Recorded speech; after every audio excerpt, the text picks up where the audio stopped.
1940년 7월 독일군은 바다 건너에 있는 영국을 굴복시키기 위해 루프트바페라 불리는 공군력을 이용하기로 합니다.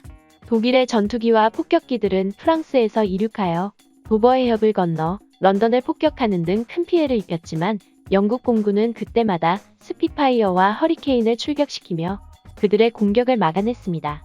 영국 공군이 독일 공군에 비해 전력이 열세였음에도 불구하고 영국 본토를 방어할 수 있었던 여러 가지 이유 중 하나로 들 수 있는 것이 바로 레이더입니다. 영국 공군은 전쟁이 시작되기 전 130km를 탐지할 수 있는 레이더를 영국의 동남부 지방에 건설했으며 이러한 레이더는 독일 항공기들의 침투 방향을 미리 알려주었기 때문에 영국 공군은 소수의 전투기를 효과적으로 운용하여 독일의 공격을 막아낼 수 있었습니다. 이후 이러한 레이더는 대공미사일이라는 새로운 방어체계와 결합하게 되면서 항공기에 가장 무서운 적으로 등장하게 되었고 항공작전을 수행하는 미 공군은 이러한 레이더를 회피할 수 있는 기술을 습득하기 위해 노력하게 됩니다. 레이더는 공중에 전자파를 쏘아 그것이 어떤 물체에 반사되어 돌아오는 시간차를 측정하여 그 물체의 거리와 속도, 방향을 파악하는 시스템을 말합니다. 이러한 레이더는 냉전 시대를 거치면서 거의 모든 나라에 설치되게 되는데 레이더를 운용하다 보면 간혹 항공기의 추적을 놓치는 경우가 발생하기도 했습니다. 이러한 현상에 대해 전문가들은 레이더의 성능이 부족해 발생하는 기술적인 문제라 생각했지만 이러한 일이 반복되자 그 원인에 대한 연구가 진행되게 됩니다. 결론은 레이더가 항공기를 비출 때 그 방향에 따라 레이더 반사 면적이 순간적으로 작아지는 경우가 발생하게 되고 이러한 원인으로 레이더에서 항공기가 간혹 사라졌던 것이었음을 알아내게 됩니다. 1959년 모스크바 공과대학의 수석연구원이었던 우핀체프는 비행체의 크기가 아니라 표면 각도에 따라 레이더 반사 면적이 달라진다는 논문을 써서 스텔스 기술에 대한 가능성을 선보였지만 그 당시 이 논문은 소련 정부로부터 별다른 인정을 받지 못했습니다. 하지만 이 논문이 미국에 전해지면서 레이더의 반사값을 구체적으로 수치화할 수 있게 되었고 이는 스텔스기를 연구하는 데 기술적 밑거름이 됩니다. 1974년 미국의 국방고등연구개발국은 항공기 제작회사들에게 레이더에 잡히지 않는 항공기의 개발이 가능한지를 문의하게 되고 최종적으로 맥도널 더글러스와 노스롭이 선정되어 스텔스기에 대한 연구를 진행하게 됩니다. 하지만 이 당시 스텔스에 대해 가장 많은 기술을 가지고 있었던 회사는 록히드사였습니다. 록히드의 기술개발 연구소인 스컹크웍스는 레이더에 반사되지 않는 스텔스기인 호프레스 다이아몬드를 연구하여 상당한 수준의 성과를 올리고 있었던 것입니다. 록히드는 뒤늦게 미 국방부의 사업에 참여하게 되었지만 연구비는 이미 다른 회사들에게 지불된 후였기 때문에 록히드는 회사의 자체 비용으로 이 연구를 계속 진행합니다. 이렇게 록히드는 회사의 자체 비용으로 연구하게 됨으로써 스텔스에 대한 기술 독점권을 확보하게 되었고 이는 훗날 록히드 마틴이 세계에서 가장 큰 방위산업 기업으로 성장하게 되는데 큰 역할을 하게 됩니다.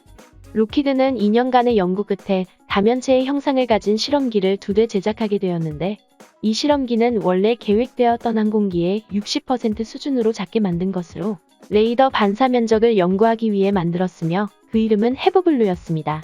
당시 미국에는 4차 중동전쟁에서 이스라엘군이 노획한 소련제 레이더들이 다수 있었는데 록히드는 이 소련제 레이더를 헤브블루에 비추어 반사 면적을 측정한 결과 매우 놀라운 실험 결과를 얻게 됩니다. 헤브블루는 레이더에서 2.4km 떨어진 매우 가까운 거리를 비행했는데 지상에서는 이 기체가 육안으로 명확하게 보였지만 레이더에는 전혀 표시가 되지 않았던 것입니다. 실험 결과 헤브블루는 E3 조기 경보기가 매우 가까운 거리까지 접근하거나 지대공 미사일의 최단 사정거리 안에 들어와야만 겨우 감지되었고 일반적인 레이더에는 전혀 탐지되지 않는다는 사실이 밝혀졌습니다. 심지어 헤브블루를 지탱하는 금속 기둥이 더 많은 레이더를 반사하여 연구진들은 고가의 비용을 들여 이 기둥을 스텔스 형상으로 바꾸기까지 했습니다. 스텔스 실험기로 제작된 헤브블루는 2대 모두 비행 중 추락하는 사고가 발생하긴 했지만 실험 결과는 매우 성공적이었다고 평가되었고 이에 만족한 미 공군은 시제기 5대와 양산기 15대를 생산하는 사업을 승인하였으며 이 사업의 명칭은 시니어 트렌드로 정해졌습니다. 이렇게 본격적으로 양산되기 시작한 스텔스기는 F-117A라는 제식 명칭을 받게 되는데 신형 스텔스기가 이러한 명칭을 얻게 된 데에는 몇 가지 사정이 있었습니다.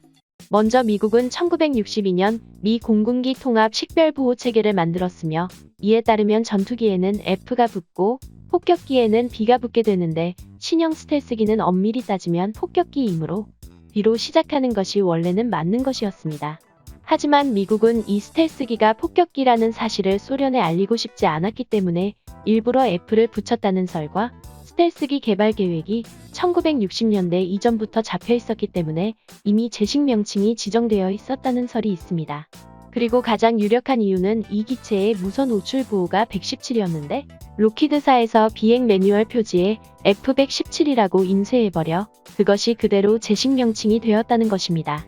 F-117은 1982년 미 공군 제4-450 비행전대에 인도되면서 본격적으로 운용되기 시작합니다. 다음은 F-117의 기체 특성에 대해 알아보겠습니다. 보통 일반적인 항공기들을 제작할 때 먼저 공기역학 전문가가 주임 설계자가 되고 그 다음 구조나 엔진 전문가가 보조하는 형식이며 전자장비 전문가는 기체의 형상에 가장 영향력이 적다고 할 수 있습니다. 하지만 F-117의 제작은 스텔스 성능을 최대한 끌어올리기 위해 전자장비 전문가의 영향력이 가장 컸으며 나머지 공기역학이나 구조는 이를 보조하는 방식으로 진행되었습니다. 기체의 모든 면을 평면으로만 구성했는데 이는 레이더파를 다른 곳으로 반사시키기 위한 목적이었습니다. 당시의 컴퓨터 기술로는 평면에 대한 레이더 반사 각도는 계산할 수 있었지만 곡면에 대한 반사 각도는 계산할 수 없었기 때문인데 현대에 와서는 컴퓨터 기술이 발달하여 곡면에 대한 반사 각도도 계산할 수 있어 F-22나 F-35와 같은 스텔스기에 와서는 스텔스기의 동체의 곡면도 적용할 수 있게 되었습니다. F-117의 동체를 설계하는 데에는 몇 가지 전제 조건이 있었습니다. 첫째, 주익은 67도라는 큰 후퇴각을 갖도록 하고 나머지 부분은 모두 30도의 경사각을 갖도록 한다.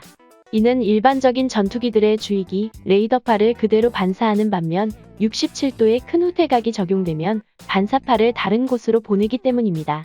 둘째, 안쪽으로 휘어지는 부분은 가급적 만들지 않고 항공역학적으로 꼭 필요하다면 그 부분을 전자파의 영향이 적은 후방에 배치한다. 셋째, 모든 모서리를 사전에 결정된 각도로 통일시킨다. 면과 면이 만나는 모서리도 레이더파를 반사하므로 이를 일정하게 만들기 위해 1인치의 만분의 1까지 정밀하게 가공하여 각도를 조정했습니다. 엔진은 주익의 윗부분에 위치하여 밑에서부터 올라오는 레이더파에 감지되지 않도록 했으며 공기 흡입구에는 특수 재질의 망을 설치해 전파가 흡입구 안으로 들어오지 못하도록 했고 배기 노즐은 가늘고 길게 만들었으며 냉각 공기가 흐르게 해 적외선이 발생하지 않도록 노력했습니다. 속도를 측정하는 전방의 피토관은 특수 플라스틱 재질로 만들어져 있기 때문에 음속 이상의 속도로 비행하게 되면 데이터를 검출할 수 없어 F-117은 암속으로만 비행하도록 했습니다. 이렇게 스텔스를 위해 최적화된 형상을 가진 F-117은 기체 외부에 전체적으로 레이더파 흡수제를 발라 전파를 흡수하도록 합니다. 흡수제는 컴퓨터를 이용해 정밀한 방법으로 분사되며 이 흡수제를 바르면 직경 11cm의 물체가 직경 3.6cm로 줄어드는 효과가 있으며 이는 140km 전방에서 탐지될 수 있는 물체를 26km 전방에서야 겨우 탐지하게 되는 것입니다. F-117은 개발 비용과 시간을 줄이기 위해 F-16의 조종석, F-18의 전방 디스플레이, BO-12의 관성항법 시스템을 장착했으며 F-16의 플라이-바이-와이어 시스템이 적용되어 불안한 기체 형상임에도 불구하고 조종사들은 F-117의 비행성이 매우 부드럽다고 평가하고 있습니다. F-117에는 기관포가 장착되어 있지 않으며 내부 무장창 안에 레이저로 유도되는 2000파운드 폭탄 2발을 장착할 수 있을 뿐입니다. F-117에 장착되는 폭탄은 보통 GBU-10과 GBU-27 두 종류이며 GBU-10은 일반적인 목표물을 파괴하기 위한 유도폭탄이고 GBU-27은 지연신관을 사용하는 관통폭탄입니다. 이 폭탄은 콘크리트와 같은 목표물의 방어막을 뚫고 들어가 내부에서 폭발하며 이 때문에 목표물을 제외한 주변 시설이나 민간인들의 피해를 최소화시킬 수 있습니다. 이렇게 개발된 F-117은 총 61대가 생산되어 걸프 전쟁과 코소보 전쟁, 이라크 전쟁 등에서 큰 활약을 했으며 2008년 F-22에 임무를 넘겨주게 되면서 퇴역하게 됩니다. 다음 영상에서는 F-117에 철저했던 보안 유지 정책에 대해 설명하겠습니다. 이상으로 마치겠습니다. 안녕하세요. 무기박물관에서 채널 멤버십을 운영합니다.